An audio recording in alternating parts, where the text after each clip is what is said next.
नमस्कार, सप्ततारा न्यूजमध्ये आपले स्वागत आहे. आज शनिवार दिनांक 27 जानेवारी 2024. न्यूज बुलेटिनमध्ये जाणून घेऊया आजच्या ठळक घडामोडी.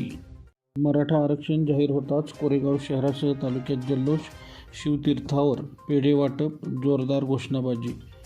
मुंबईत मराठा समाजाला आरक्षण दिल्याची घोषणा राज्य सरकारच्या वतीने मुख्यमंत्री नामदार शिंदे यांनी करताच कोरेगाव शहर आणि तालुक्यात मराठा समाज बांधवांनी शनिवारी सकाळी 11 वाजता एकत्रित येऊन आनंदोत्सव साजरा केला. एक मराठा लाख मराठाच्या घोषणा देत जल्लोष करण्यात आला. शिवतीर्थ हुतात्मा स्मारक रोटरी उद्यान येथे छत्रपती शिवाजी महाराज पुतळा परिसरात मराठा समाज बांधवांनी एकत्र जमण्यास सुरुवात केली. एक मराठा लाख मराठाच्या घोषणा देत छत्रपती शिवाजी महाराज यांच्या पुतळ्यास पुष्पहार अर्पण करून अभिवादन करण्यात आले. घोषणाबाजीने संपूर्ण परिसर दुमदुमून गेला. साखळी पूल जुना मोटार स्टँड नजीक असलेल्या हनुमान मंदिरामध्ये पेढे आणि मिठाई वाटप करून आनंदोत्सव साजरा करण्यात आला. यावेळी मोठ्या संख्येने मराठा समाजातील कार्यकर्त्यांनी हजेरी लावली. मनोज जरांगे पाटील यांच्या नेतृत्वाखाली राज्यभरातील सकल मराठा समाजाच्या कष्टाची चीज झाल्याची भावना यावेळी मान्यवरांनी व्यक्त केली. मनोज जरांगे पाटील यांच्या नेतृत्वाखाली मराठा आरक्षणाची एक लढाई जिंकली. नवी मुंबई आणि मुंबईत परिश्रम घेणाऱ्या घटकांचे विशेष आभार. आमदार शशिकांत शिंदे. महाराष्ट्रातील तमाम मराठा समाजाच्या एकीच्या जोरावर मनोज जरांगे पाटील यांच्या नेतृत्वाखाली लढलेल्या लढ्याला अखेर यश मिळाले आहे. या सगळ्या आंदोलनाला एक समाज बांधव या नात्याने सहकार्याची भूमिका घेतली. नवी मुंबई कृषी उत्पन्न बाजार समिती, व्यापारी, माथाडी कामगार बाजार समितीच्या सर्व घटकांचे आणि नवी मुंबई व मुंबई येथील सकल मराठा समाज बांधवांचे आभारी आहोत, अशी प्रतिक्रिया माजी मंत्री आमदार शशिकांत शिंदे यांनी शनिवारी दुपारी 4 वाजता कोरेगाव येथील पत्रकारांशी बोलताना दिली. मराठा आंदोलनाच्या अनुषंगाने महाराष्ट्र सरकारने GR काढून मराठा आंदोलक मनोज जरांगे पाटील यांच्या ज्या काही मागण्या होत्या त्या मान्य केल्या. कुणबी नोंदी सापडलेल्यांना प्रमाणपत्र देणे आणि सगळे सोयरे यांचा उल्लेख करण्यात आला आहे. चाणाक्षपणे एक गोष्ट काढून टाकल्याचे निदर्शनास येते, ती म्हणजे पितृसत्ताक असा उल्लेख करण्यात आला आहे. मग आईकडील आरक्षणाचे लाभार्थी होतील का नाही अशी शंका वाटत असल्याचेही आमदार शिंदे यांनी निदर्शनास आणून दिले. GR मध्ये पितृसत्ताकबरोबर मातृसत्ताकची पण दुरुस्ती करणे गरजेचे आहे असे मला वाटते.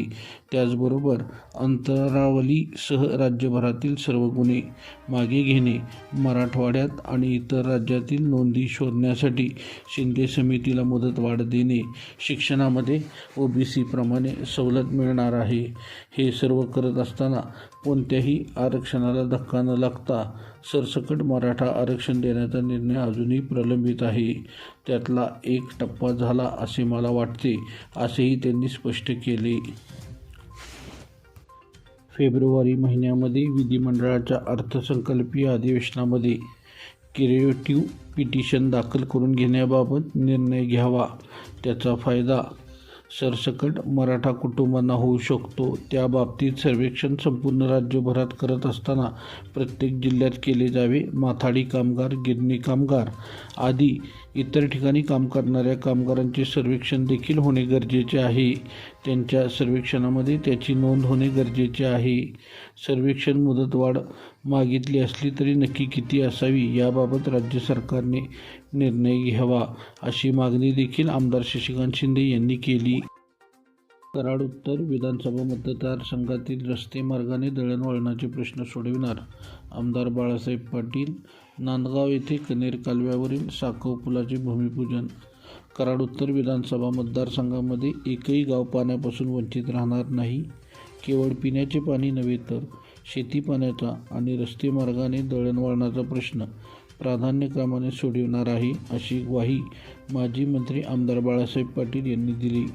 कराड उत्तर विधानसभा मतदारसंघातील नांदगाव तालुका सातारा येथे जिल्हा वार्षिक योजना सन 2023-24 मधून साकव योजनेअंतर्गत कनेर उजवा कालव्याच्या मायनर क्रमांक 44वर बांधल्या जाणाऱ्या साकव पुलाचे भूमिपूजन आमदार पाटील यांच्यासह मान्यवर पदाधिकाऱ्यांच्या हस्ते शनिवारी सायंकाळी 6 वाजता झाले.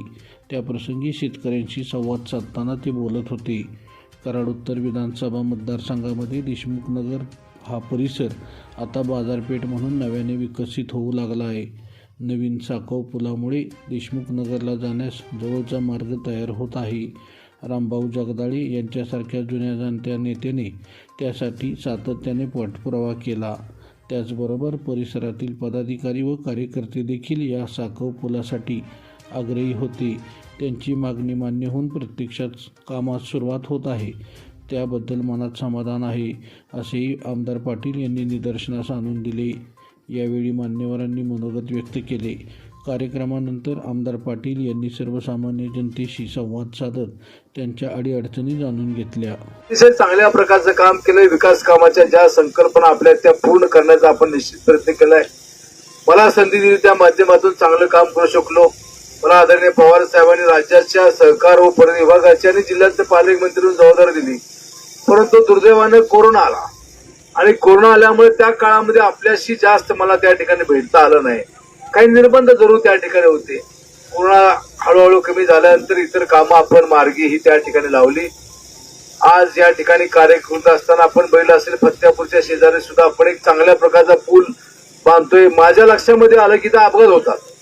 मला कुणाची मागणी नव्हती, पण माझं जाता लक्ष असतं की बाबा अशा प्रकारची कामं झाली पाहिजेत. सासुऱ्यामध्ये असेल, तारगावचा पूल असेल किंवा आर्वीच्या शेजारी बांधलेला पूल असेल, अशी काही कामं काही लोकांची मागणी न नेता त्या ठिकाणी काम पूर्ण करण्याचा माझा प्रयत्न असतो आणि तशा माध्यमातून काही प्रश्न मार्गी रहिमतपूरच्या पंचक्रोशी शिक्षण मंडळामध्ये नवमतदारांशी भाजपच्या प्रमुख पदाधिकाऱ्यांनी साधला संवाद.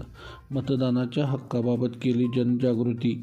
कराड उत्तर विधानसभा मतदारसंघामध्ये समाविष्ट असलेल्या कोरेगाव तालुक्याच्या दक्षिण भागातील रहिमतपूर येथे पंचक्रोशी शिक्षण मंडळाच्या हॉलमध्ये नवमतदारांशी शनिवारी सकाळी 11 वाजता संवाद साधण्यात आला. मतदानाच्या हक्काबाबत जनजागृती देखील करण्यात आली. भारतीय जनता पक्षाच्या वतीने या कार्यक्रमाचे आयोजन करण्यात आले होते.